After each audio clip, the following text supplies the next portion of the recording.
Questions for Jaxson? Jaxson, I know earlier this year, when you were at Tulane, you said you didn't know if the team would have won a game like that. What does it say about this team that you were able to do a game like this here? Well, obviously we like to make it interesting, so that gets kind of annoying sometimes. But I thought we moved the ball really well all night.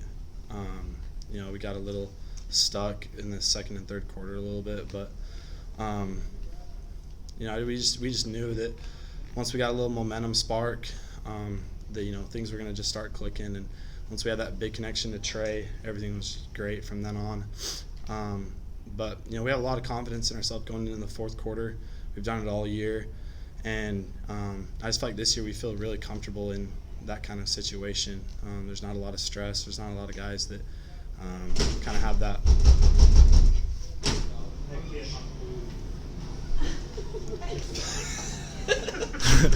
The emotional swings and stuff, but I'm just really proud of this group and just the confidence that we have in one another to be able to finish games like that. What can you say about Trey and the Jordan Watkins? They've been playing through injuries. Jordan specifically with the plates in his hand. What can you say about the toughness of those guys?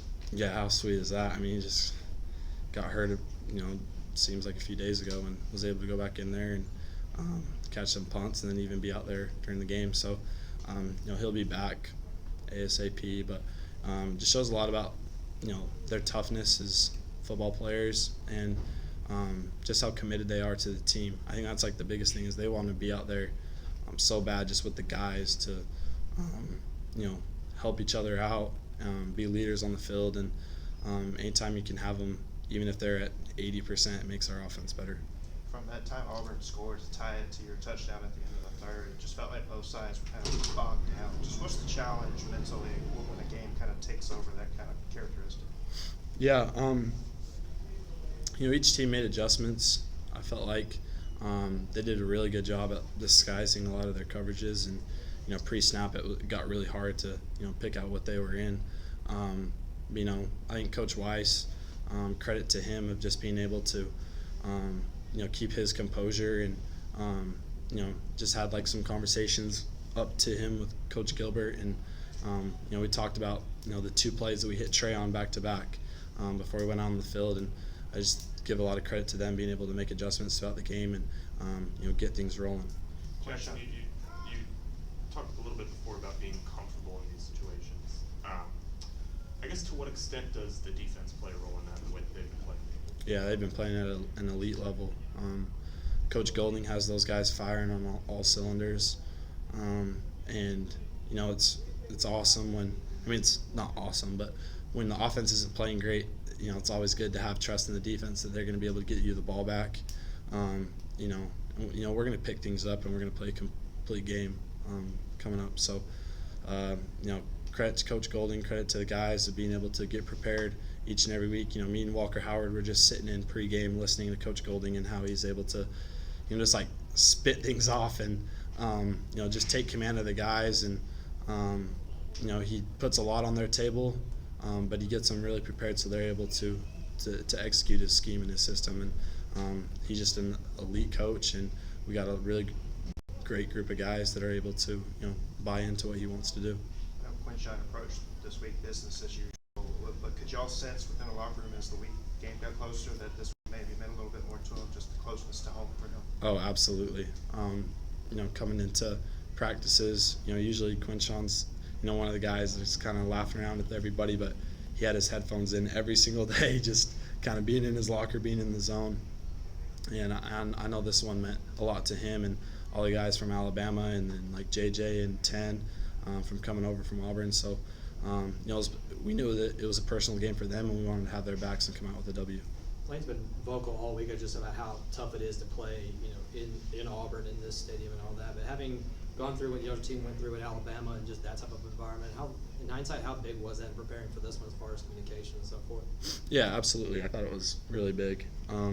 Just being able to get that experience and, crowd noise, it can make a factor at times.